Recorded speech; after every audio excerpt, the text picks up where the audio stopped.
The Galactic Military Academy's corridors buzzed with whispered conversations as Cadet Sarah Chen walked past, her newly demoted insignia barely visible on her uniform sleeve. What had once been the promising silver bars of a senior cadet were now replaced with the dull bronze of a first-year recruit. The Vorthak High Command had made their decision clear. Humans were too unpredictable, too emotional, too chaotic for leadership positions.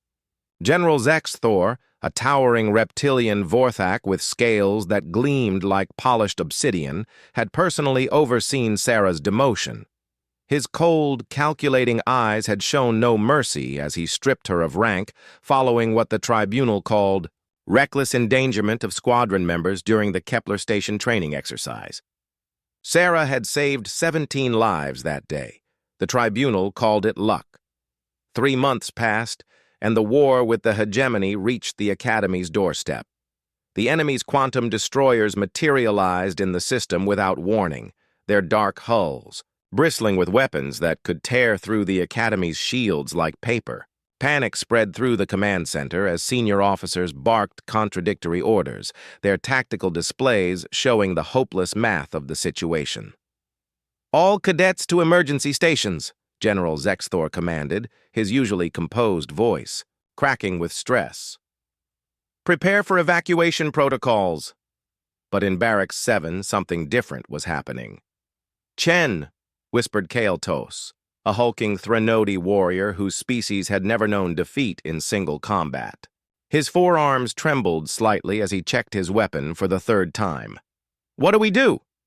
Around him, 24 of the Academy's most elite cadets, beings who had conquered worlds, led armies, and struck fear into the hearts of their enemies, all turned to look at the demoted human sitting quietly on her bunk. Sarah looked up from the tactical pad she'd been studying, her brown eyes reflecting the emergency lighting's red glow.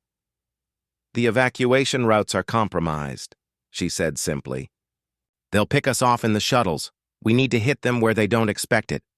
"That's suicide," hissed Veltar, a crystalline Nexari whose species thought in pure mathematics. "The probability of success is 0.03%. Sarah stood, and something in her posture made the others lean forward. The hegemony follows patterns. They always secure the high ground first, establish kill zones, then methodically eliminate resistance. It's efficient. It's logical. She smiled grimly. It's predictable. Within minutes, Sarah had outlined a plan that made no tactical sense to any alien military doctrine. Instead of retreating or mounting a conventional defense, they would split into 3 units, use the Academy's maintenance tunnels to infiltrate the enemy's flanking positions, and coordinate simultaneous strikes on the destroyer's shield generators. This is madness, Veltar calculated rapidly. The variables are impossible to account for. That's the point, Sarah replied. Humans don't fight by the numbers. We fight by intuition, adaptation, and controlled chaos. They won't see us coming. Because we're not supposed to exist. Kael'tos hefted his massive plasma cannon. Where you go, we follow. Commander. The word hung in the air like a challenge to the entire galactic hierarchy. The assault began at 0347 hours, ship time. While General Zexthor's evacuation shuttles sat grounded due to Sarah's sabotage of the launch protocols, a necessary sacrifice to prevent a massacre, her improvised force moved through the Academy's bowels like a hunting pack. Rixdal, a scout from the shadow-dwelling Umbrathi, had never worked with human tactics before. His species excelled at stealth, but Sarah's approach was different. Don't just hide, she had told him. Make them question what they're seeing. Uncertainty is a weapon. When the hegemony forces detected movement in Section 7, they found Rixdal's heat signature, exactly where Sarah had predicted they would. Look. But while they focused on the obvious threat, Kael'tos and his heavy weapons team struck from an angle that violated every rule of military engineering. The first shield generator exploded in a cascade of blue fire. Impossible, the hegemony. Fleet commander transmitted to his bridge crew. Our tactical computers show no possible approach vector for that attack. Sarah heard the transmission through her hijacked comm system and allowed herself a small smile. From her position coordinating the assault, she could see the enemy's confusion rippling through their formations. They were reacting instead of acting, exactly what she needed. The second generator fell 12 minutes later, taken out by Veltar's team using a crystalline resonance frequency that Sarah had suggested based on nothing more than her intuition about harmonic vulnerabilities. How did she know? Veltar whispered to herself, her mathematical mind struggling to process the variables Sarah somehow accounted for without calculation. The third strike came from above, literally above. Sarah had convinced Jarima, a winged Etherean who had been grounded by regulation for the past year, to use the Academy's artificial gravity well as a launching platform.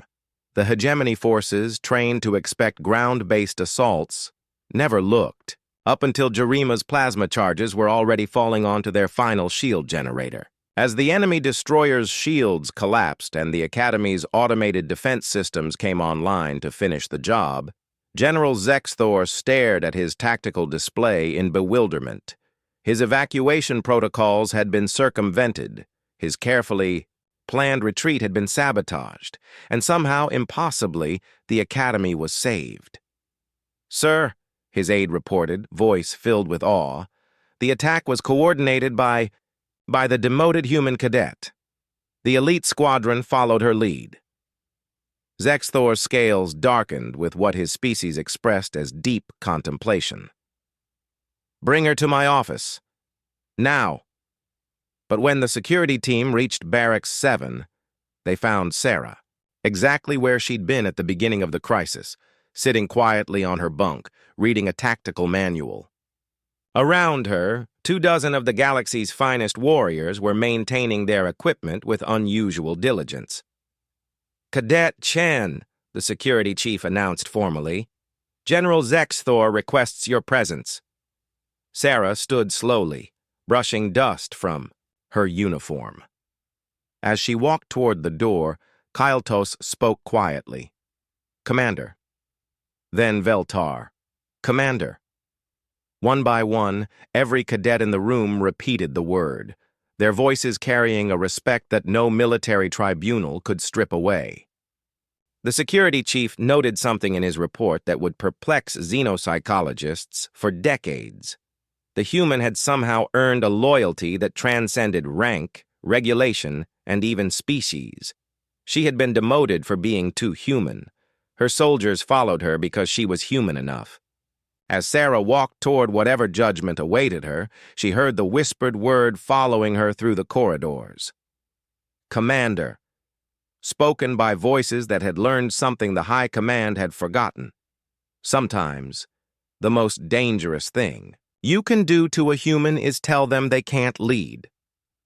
Because humans, Sarah reflected with quiet satisfaction, had never been particularly good at accepting limitations.